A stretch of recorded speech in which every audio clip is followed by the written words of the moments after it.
We're moving into a conversation that affects far too many workplaces today, which is the fact that you are having to manage customer aggression on the rise. In this discussion, we'll explore how various organisations are responding, not just as a regulatory or a compliance matter, but as a fundamental challenge to creating safe and supportive, high-performing workplaces. We'll hear both strategic insights and some practical approaches that are being used to protect employees, to support leaders, and to shift workplace culture.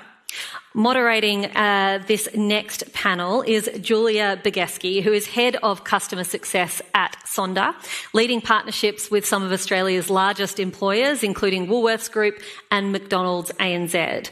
With over a decade of experience in enterprise HR solutions and workforce analytics, Julia helps organisations to maximise human capital decisions and business impact. Again, just a reminder to help the discussion along, don't hold your questions to the end, send them in using that QR code during the discussion. Please join me in making Julia very welcome.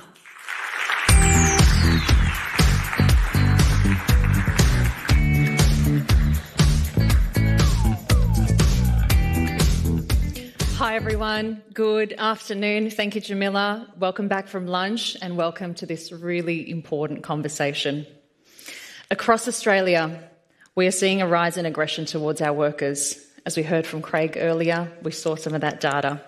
Whether it's healthcare, whether it's retail, transport, many of our employers are facing this, facing situations where a customer interaction is unfortunately turning into abuse, threats, and unfortunately even violence. These numbers are alarming, and we're here to talk about that today. A recent Sonder Safety Gap report showed us that 1 in 3 workers are experiencing this aggression on a weekly basis. But beyond the statistics, there is a ripple effect here.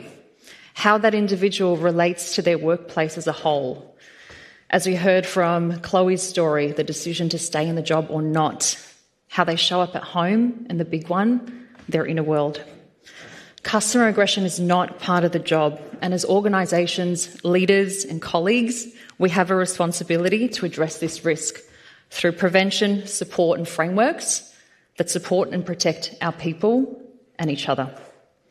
As I host today's panel as a proud Sonder employee working with some of the largest organisations of frontline teams in the country, actually, my very first job as a 15-year-old was on the checkout at Franklin's supermarkets. Who remembers Franklin's?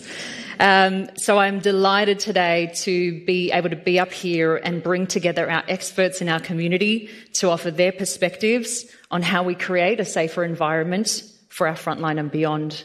So without further ado, I'd love to introduce you to our panel today.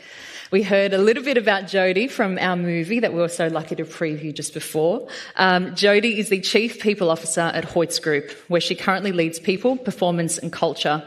She's a really strong voice here in our community as Chief HR Member and Board Advisor, and was recently recognised in the HRD Australia NZ Hot List 2025. Jane Bourke is the Group Director of Safety, Health and Wellbeing at Woolworths Group, Australia and New Zealand's largest retail name, operating supermarkets, department stores, logistics and e-commerce. In her role, she leads the safety, health, wellbeing strategy and runs a brilliant team of over 200 dedicated members from wellbeing through to injury care. She has an incredible wealth of knowledge and experience in HSE transformation and risk management across her 20 years in this space. And we welcome Becki. Becki Gliddon is the Senior Manager of Wellbeing, Health and Safety at BOQ Group, one of the oldest financial institutions in the country. Becki has a wealth of experience in workplace health and safety, and with her legal background and her varied industry expertise, she has a beautiful way of combining her technical expertise with a people-first approach to creating a safe, inclusive, high-performing workplace. Please join me in welcoming our panel to the stage.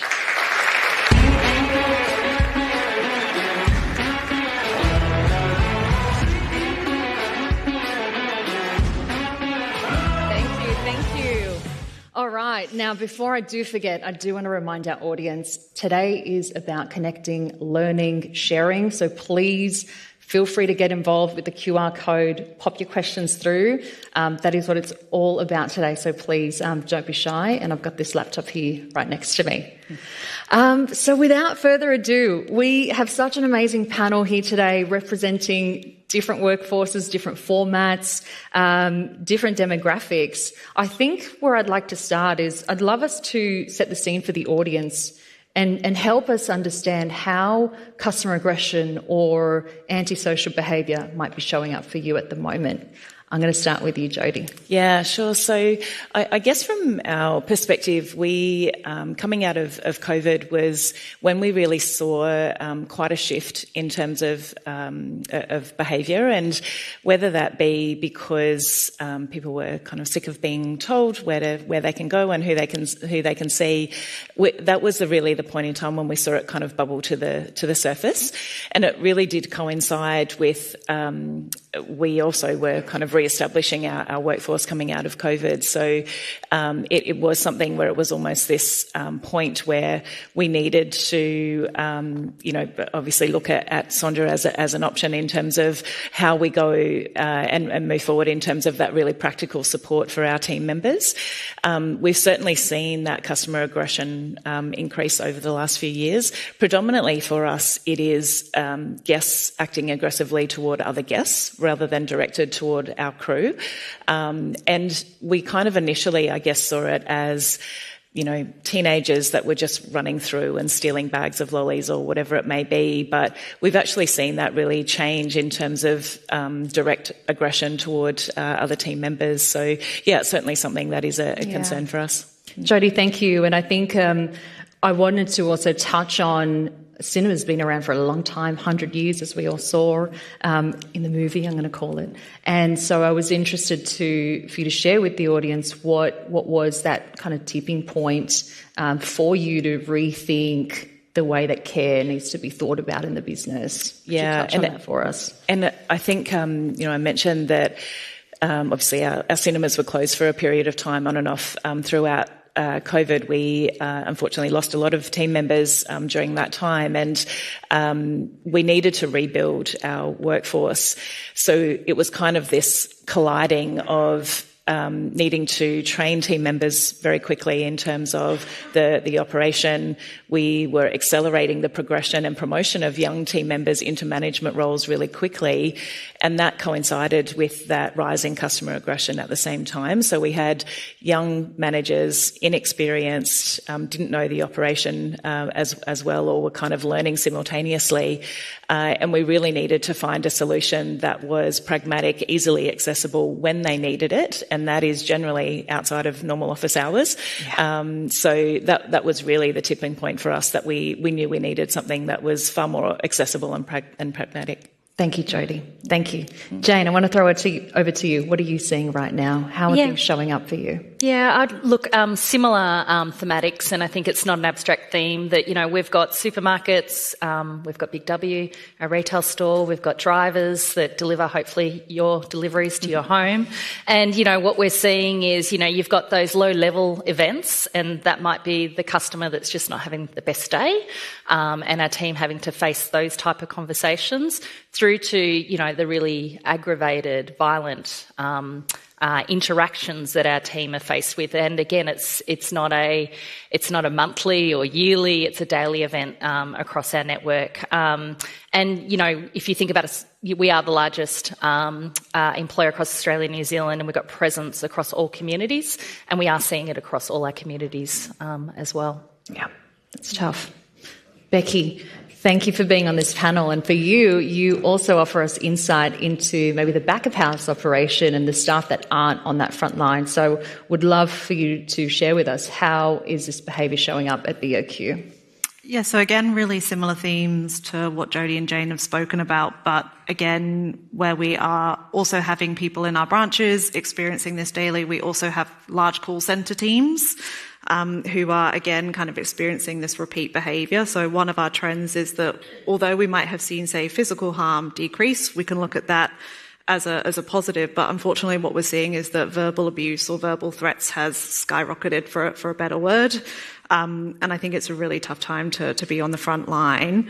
What we're also seeing is the behaviours that might not necessarily be in the bucket of typical OVA is that our frontline teams are experiencing, say, sexual harassment, racial vilification, and also customer teams who are having to face with individuals who might be expressing kind of suicidal and self-harm. So it's a really kind of mix of behaviours, and it just goes to how tough these conversations can be. Yeah, Becki, thank you. And I hope for our audience, we know we saw some data this morning, but I hope this starts to really share the opportunity and the challenges that we're working through ahead of us. So thank you, all of you. The first segment I kind of want to take us into is the prevention space. And as our audience have heard throughout a lot of this morning from the Sonder side, a key part of how we think is around that early intervention space, especially for the end user on our app. And as customers in the room would know, Sonder are set up to be able to respond to something critical as it occurs 24/7, but really what we try and do is avoid issues before they arise. And for the individual, that might mean sending a notification of a nearby protest or giving our members a visual cue in the app to check in on how they're really doing and show that visually. So we start with prevention then, and so I'd love us to dive into how our panel is thinking about prevention at the organisational level. I might throw back to you, Jane, if that's cool. How would you describe preventative at Woolies? Yeah, look, and just to bring a little bit of colour, just as reflecting on the trends and what Jodi just said before, we're seeing, last year 6,000 incidents in this space, and that was up 24% than the year before. And so really this is not about just responding after the event, it's really around what you can do to prevent and then hopefully reduce the severity if an event does occur. So we've got a range of things, and if I just focus mainly initially on our supermarkets, is, and again, similar probably to the profile of Hoyts, is we've got young demographic right through to the older demographic, and having them prepared and know what to do in the low level right through to the high level events is important. So we've introduced virtual reality training. We've had great uptake with that with our team. So that's sort of around that preparedness. We have, things like, headsets, two-way headsets that, again, the team feel like they can interact with each other and, call for assistance if needed. We have introduced over the last couple of years safety cameras, so the body-worn cameras. So again, just acting as a deterrent. We've had people come back and say sorry when they've realised they've been perhaps not their best selves. Yeah. And through to things like, CCTV, looking at store design as well, and things like in our high-risk sites is, those opportunistic moments where someone may grab something like a knife, so removing knives from our stores. And I think the big thing is it hasn't stopped all these events, and that's where I think it's, we're trying to advocate, and you'll have seen us recently advocating for both across industry with government around what we can do more collectively. I think this is a problem that if you look at the prevention, customers come into the stores, offenders come into the stores, but we've got to look at it holistically across the system. Yeah, thank you, Jane. And I'm really curious and I do want to dive into the data piece. We've spoken a bit about that today, so we're going to get there. So thank you for touching on that. I'm going to throw to you, Becki. When we spoke the other week, you told me about something cool called Design Our Triggers. Could you tell us a bit about that? Yeah, so one of the things that we, I guess, have done is really try to just think about this a little bit differently and really look into, well, what are some of the root causes of these incidents? And what we've looked at is that there might actually be things in our processes or our work design or the way that we're doing things that sometimes can completely unintentionally actually cause some of the behaviours that we're seeing. And specifically in banking, to, I guess, give a couple of examples, is that one is our ID processes. So someone can be told, hey, you need 2 pieces of ID to come in, complete this transaction. When they get to a branch, it's actually the process has changed, or, actually you only need 1, and that's something that we kind of see as a constant trigger or has been in the background. another one that we've kind of seen commonly is that when processes change, or as purely as an example, say we change a transaction limit, but if that hasn't been communicated, or say our ATM say something totally different, it's almost like that trigger is there. And I guess how we phrased it is, how can we kind of change friction and stop it becoming confrontation? So really trying to look at what are some of the things in our processes and our root causes that we can actively change. And I think by looking at those things, we have seen, it hasn't solved everything. So obviously we are still seeing it due to different causes, but it's been something that's actually allowed us to look at what's the root cause and how can we tackle that. Becki, thank you. And there are some questions coming through around how to start looking for the early warning signs. So I hope that offered you an approach and something that I know Becki's super passionate about. So please catch Becki later on. Becki, thank you. I think a big part of this, a big part of the work we do in this space is thinking about the role of leaders. And I'm keen to maybe first start with you, Jodi. Obviously, you represent such a young predominant workforce. How, in this prevention space, when we're thinking about young leaders and developing capability, how are you tackling that in a way that is engaging for a lot of these employees? Yeah, definitely. So I think one of the things that we've been doing is Nicole, our health and safety manager, has been she's here. Where's Nicole? Yeah, real facilitator of our training programs, and using our own people in training videos and so forth is often, it contributes to being far more engaging, that they're interested in kind of watching their colleagues in training videos. So making them short, sharp, making them really relevant to role play scenarios that they're seeing every day, and giving them the opportunity in kind of pre-shift briefings and so forth to do those really quick role plays is something that works really well for us. The other thing just around our how we, I guess, when we initially implemented Sonder, and one of the things that really helped in terms of increasing engagement was, rather than waiting until an incident happened to use the app for the first time, we were really encouraging them to use it in everyday things. So you're on a first date, you want somebody to check on you halfway through. So, using it that way, you're walking to your car at the end of a shift late at night and you want someone to check on you. So using it in a way that was much more natural to kind of everyday things, so that if and when they were ever in a situation with either an employee or a customer-facing incident, it was far more easy for them to be able to use the app as a first point of contact. So, definitely something from a preventative perspective that has helped us in terms of building that capability and confidence. Thank you, Jodi. I think it's a real good takeout, is making it real, involving people, and keeping it short and snappy. I think is something we've got to keep in mind as well, particularly for that demographic. So thank you. Jane, I want to hear from you on this topic as well. We know that leaders are the first line of defence in a lot of this, as we've talked about, and it's not to put the weight on the world of our leaders' shoulders, but it's recognising the critical role that they play in both prevent and support. I know we've spoken in the past about active safety leadership. Could you tell us what that is and how that looks?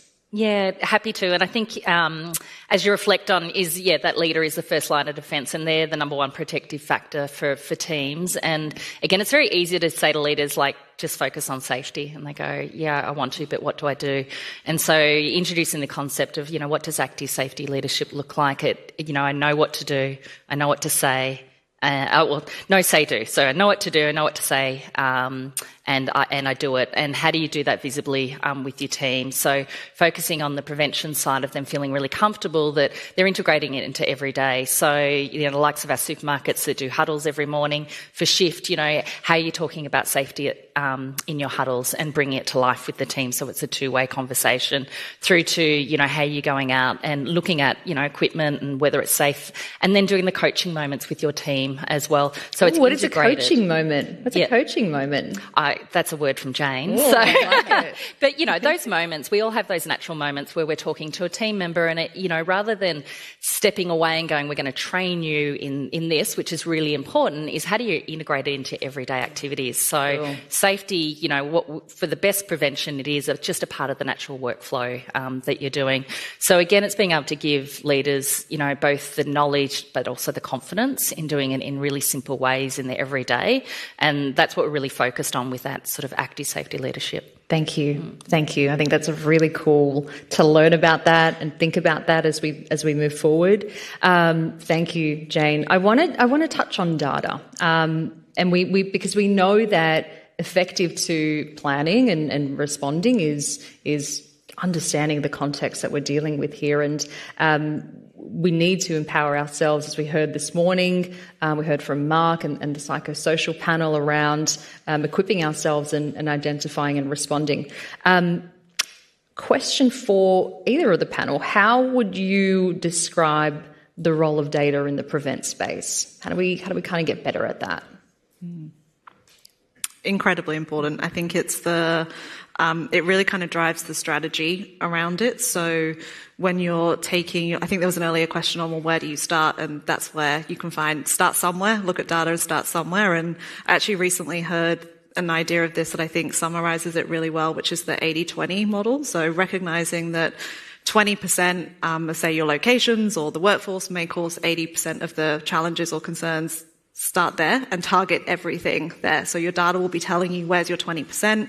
At BOQ, we just went kind of through that process for our branches. So our branches converted in March to corporate ownership, and we leveraged that opportunity to go, let's do a risk assessment, but let's identify where our high risk branches are for occupational violence and aggression, and let's speak to staff. So I think that the data really kind of informs where do you start, where do you focus, and where do you kind of tailor your controls and speak to people. So I think it's probably the one most important thing in this space. Thank you, Becki. And thank you all as we've dived into prevention and how we think about being proactive in this space. I'm ready to take us into response. And just to set the scene for our audience, for those who may be newer to Sonder, we follow something called a stepped care model. So what that means in very simple terms is for individuals who come through to Sonder, whether that's through chat or call, they're going to be met with a personalised level of care and an appropriate level of care across their medical, mental health or safety spectrum. And when we think about what this is looking like in the customer aggression space, it means also that different employees will respond differently to different situations, and so their support needs to look a little bit different from one person to the next, which is super important in what we believe is effective recovery. So each of you are here on this journey with us for both prevention and response. And I'd love to maybe throw to Jane to ask you how you think about putting your people at the centre of their recovery when a situation does happen. Yeah, and I think, you know, whilst we aim to prevent these events, you know, the importance is around how we respond and ideally reduce the severity of the outcome. And I think putting our team members at the centre is core to that. So for us, you know, immediately after an incident occurs is, you know, having the right people around to support. And as I talked about before, your leader, you know, that's your first line of defence. So, and your leader being confident in what they need to do with easy, simple ways to do it. So, and what we're really focused on is making sure that there are different options. So naturally, Sonder, you know, I'm not here to sell Sonder. It is a great service in that, you know, we do have the 24/7 service with it, but I think being able to have that support for the leader to be able to then know, you know, what is the type of support that's needed right now? Do I actually need first aid responders on site? You know, we have mental health first aid as well. You know, do we need them supporting, or is it literally, you know, that leader taking the moment with the team member? So I think, you know, that's a big part of just knowing what are the different options. We also have, you know, being a large employer, we're very fortunate. I'm very fortunate. I've got some very talented members of my team that, you know, have expertise in this space and come from clinical backgrounds as well. So, if it is on the more severe end and there is needing to either support the person remain at work or recover through coming back to work, we've got the right injury care team that can support, that come from the various allied health backgrounds. I think ultimately, putting the team member in the centre is about the team member having the feeling of empowerment and choice in being able to make sure that the consequence is minimised as much as possible. Yeah, Jane, thank you. And another gem that came out of that for me is choice. Giving that individual options, pathways, time options as well. What's always really fascinating for us at Sonder is when we hear about an incident in the workplace for one of our customers, we will see that it's often days or weeks that an individual will come through in the middle of the night and say that that's something that they're still thinking about. So it's often not on that same day, but we know that everyone's super different and everyone's going to react and respond in a different way. So, Jane, thank you so much. Now, despite our best efforts, as we know, these incidents will occur and they are a little bit unpredictable in nature. Even as a shopper, as a consumer, you kind of don't know what you're going to see on the day. Or I think for me, I think about it must be so challenging as a safety or a HR or people leader in this space to not be able to catch things as quickly as we want to or prevent in a certain way. So I think about how do we keep a better ear to the ground and how are we hearing all the stories, all the opportunities that might be there in the workforce that we want to learn and lean into. Becki, could you tell us a little bit about how you're thinking about creating better feedback loops and allowing your people to have the opportunities to talk more about this as much as possible? Yeah, sure. So I think, as you touched on, the feedback loops are so important. And one of the things that really sets the tone is ensuring that zero tolerance means zero tolerance. So I think touching on our earlier session where we were talking about the difference between clarity and certainty, it has to be certainty. Zero tolerance means absolutely that. And it doesn't really matter about the, say, customer demographic either. So say we have someone who has 50 million in their account, it's going to be the same outcome regardless, because we have to set that and what it means for our people, because when our people feel backed and supported, they will report, they will speak up, they will tell us about these things. So I think that's one of the really key measures is when we're saying these things that we're delivering behind them and through leadership, we're supporting our people. The other, I think, piece in that space is really around consultation. So I'm sure that's our favourite word as safety professionals, but really just actually listening to our customer-facing teams on, what are they experiencing, what are the root causes, but also what are their solutions, because they will have often the best solutions for some of these problems and the way that work is designed. So I think, how do we create different forums? So focus groups, the reporting systems. When we probably recently did our kind of branch risk assessment, we did get some feedback about our reporting system, and it was challenging and that it doesn't have a mobile app. So you can hear about all of these things where actually you can put solutions in place, but actually asking the question and being really visible. So us as kind of WHS, P&C professionals being visible, but also leadership being visible is how we're going to hear about it and be able to tackle it.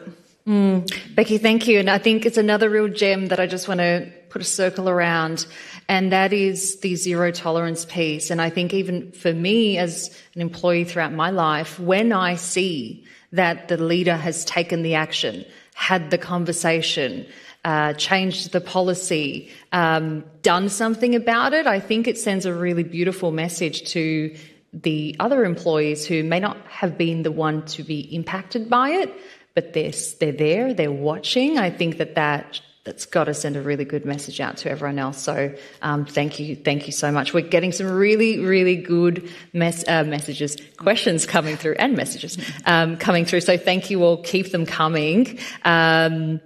This one I will throw to either of our panel, and I'm going to touch on this as well. But how as leaders are you thinking around balancing the empathy for some of this behaviour that we're seeing? To the customers? To the customers. Yeah. It is really interesting. I think, just from a societal perspective, you hear a lot around whether it is an increase in rough sleeping or cost of living crisis and so forth. And so from that perspective, we certainly do see that may be a contributor to why there is an increase in antisocial behaviour and aggression. I think one of the things, and even just touching on the zero tolerance, it is sometimes a challenge for our team members to understand that they might be right in terms of whatever the incident is that's happened, but in order to de-escalate a situation, it may be that it's we're going to give you 2 free tickets if you leave, because we want that customer actually out of the environment. And taking the time to actually have a conversation with our team members afterwards to explain that we're not giving them tickets to reward their behaviour, we're giving them tickets because we want them to leave the premises and we want to de-escalate this particular situation, so that they still feel as though they've been supported in whatever that particular incident was. And sometimes that's a difficult challenge to have our team members understand that they were in the wrong and they shouldn't have spoken to us that way or whatever it may be. But just really telling them that, or constantly reminding them that their safety is not worth a packet of Maltesers or a free movie ticket. So just really reiterating that message is really important. And Jodi, it's hard to generalise, but how has that been received by your employees? What are their reactions to that? Yeah, it is a lot about the consultation and explaining to them that it's part of our de-escalation procedure, that, not that we're giving free tickets out to everybody, but whatever we need to do in terms of providing a safe environment for them and for the other guests, if that's an easy fix for us and it has them removed from the premises immediately, then we'll take that option in terms of doing that. So bringing it back to, this is about protecting our team and protecting their safety, and not about needing to be right or wrong in this situation, then that's something that's been really important for us. Coming back to them being at the centre of this. Thank you. Beautiful. Where has time gone? This has gone so fast. So we've set the scene, we've talked about some of the things that are coming, that are happening. We've talked about some ideas around prevention. We've dived into the response and the support. I think a nice place to come to a close on this, apart from some questions, is what does the future look like? What's on the lookout for innovation in this space?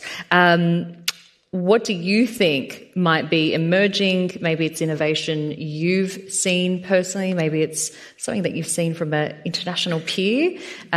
Looking ahead, what do you think we'll see in this space? I'm going to throw to you, Becki.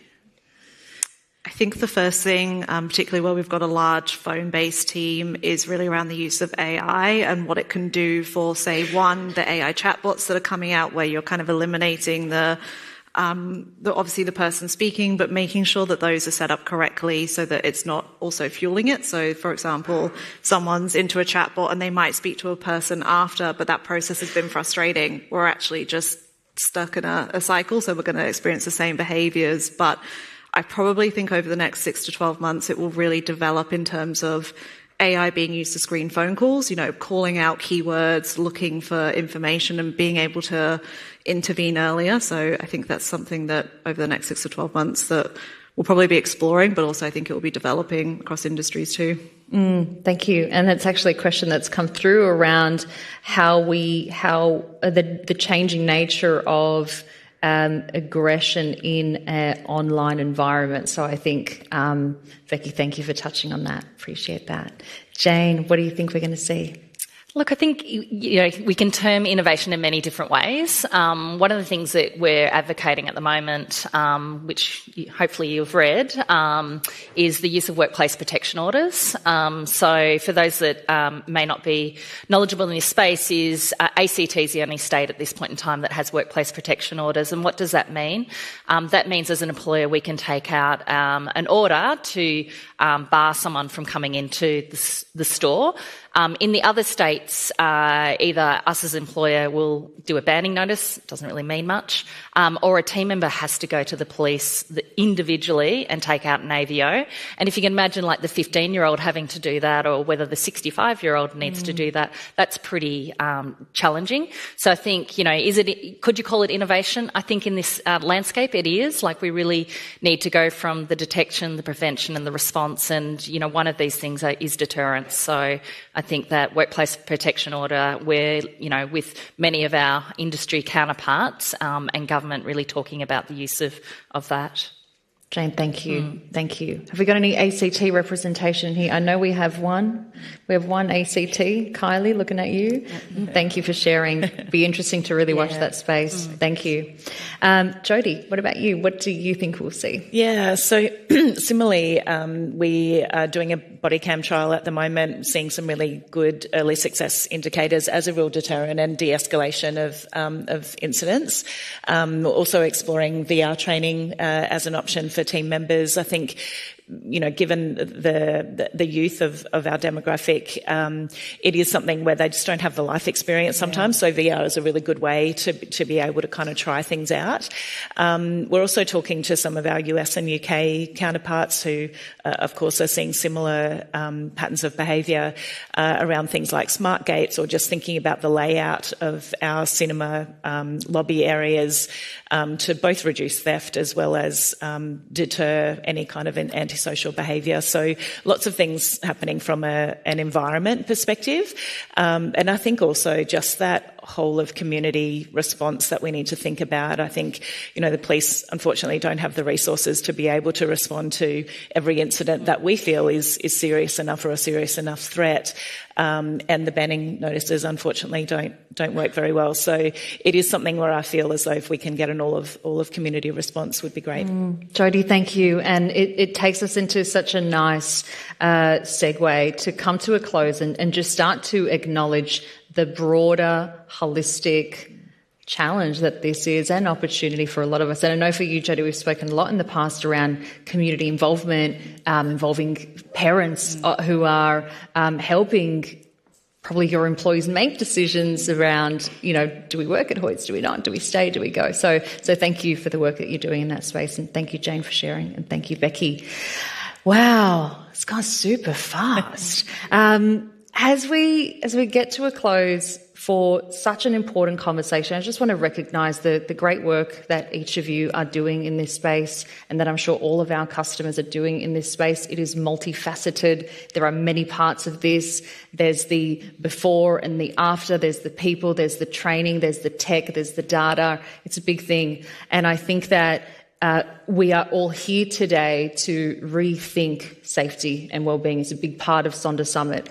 And there's, on top of what we've heard and learned today and what we're practicing in organisation, there's an aspect of customer aggression that I just wanted to shine some light on. And that is that the way here at Sonder we think about the aggressive customer or the perpetrator. And in clinical terms, what we say is, this is just someone in distress. This is someone who's not okay. And we heard earlier today around some of the shifts that are at play as we return to a new normal after a few funky years. This is someone in distress. And I certainly know as a 15-year-old checkout that's not my line of thinking, and certainly wasn't back then. But now I'm able to reframe and understand that. And I think that it's something as leaders I invite us to think about as we take this important work forward. This is why here at Sonder we are deeply passionate about getting the right care at the right time into the hands of as many people as possible, to make sure that they have access to help, support, resources, because I think that when everyone is their best, that is how we create an amazing workplace, an amazing community, an amazing world around us. So Audience, I hope you have enjoyed our panel. I hope we've touched on a few gems that you can take away. And I know, Jamila, you're madly writing there, but leaning in that desk side coaching opportunity, getting people to be at the centre of their training environment and experience. So much that we've talked about. I want to thank you all. Please join me in thanking our panel today. Thank you.